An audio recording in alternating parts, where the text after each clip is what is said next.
Hello Kotlin enthusiasts. Today we are delving into the fascinating world of polymorphism and method overloading. These concepts allow us to create more flexible and versatile code in Kotlin.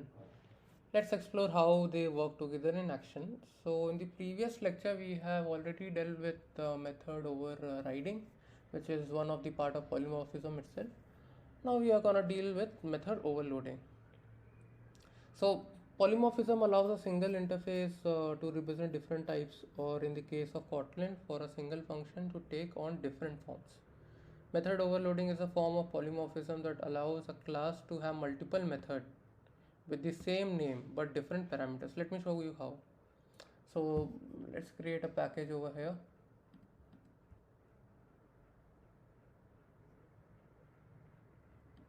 Name it as polymorphism.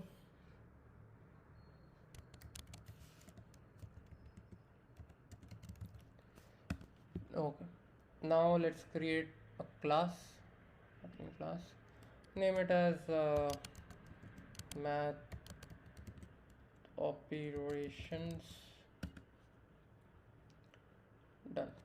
Now what I'm gonna do, I'm gonna create functions. Okay, so I'm gonna say fun, I'm gonna say add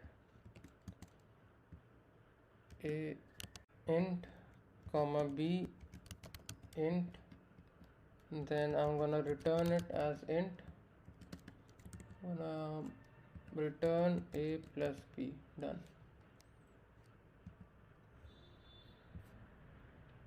I think everything is done. Now just copy this thing,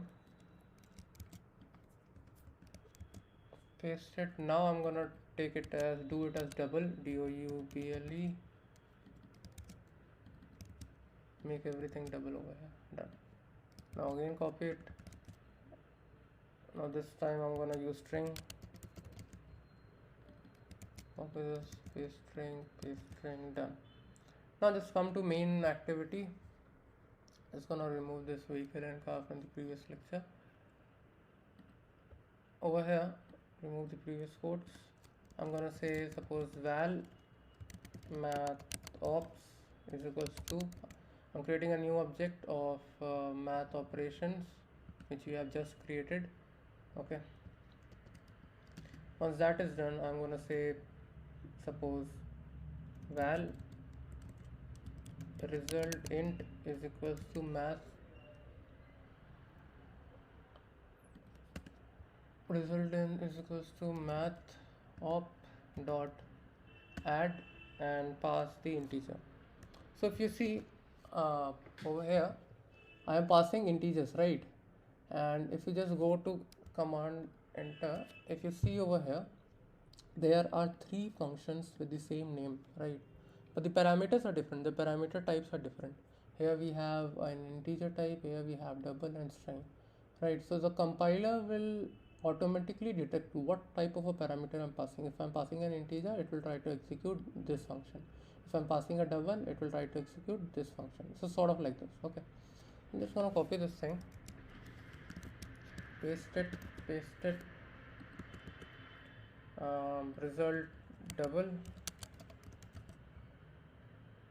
3.5 5.6 for the double, and it's the result string,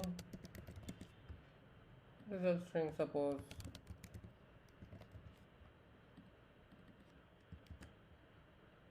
Karthik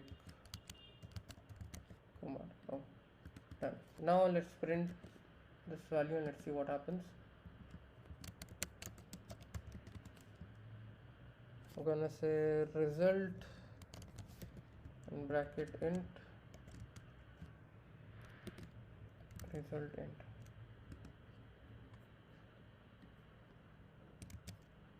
After the space, paste result double result string result double, and over here a result string. Done. Now let's try to run this code.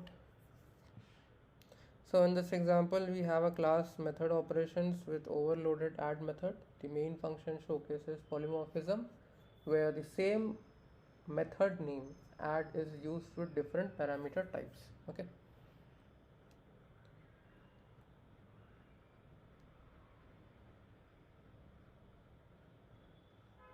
If you see, it's done.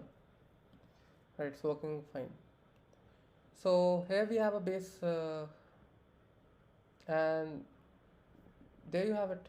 We have explored the powerful concept of polymorphism and method overloading in Kotlin. These features allow us to create more adaptable and expressive code, making our program more robust and maintainable. Now go ahead, experiment with polymorphism and method overloading in your Kotlin project and witness the flexibility they bring to your code. Happy coding, meet you in the next lecture. Thank you.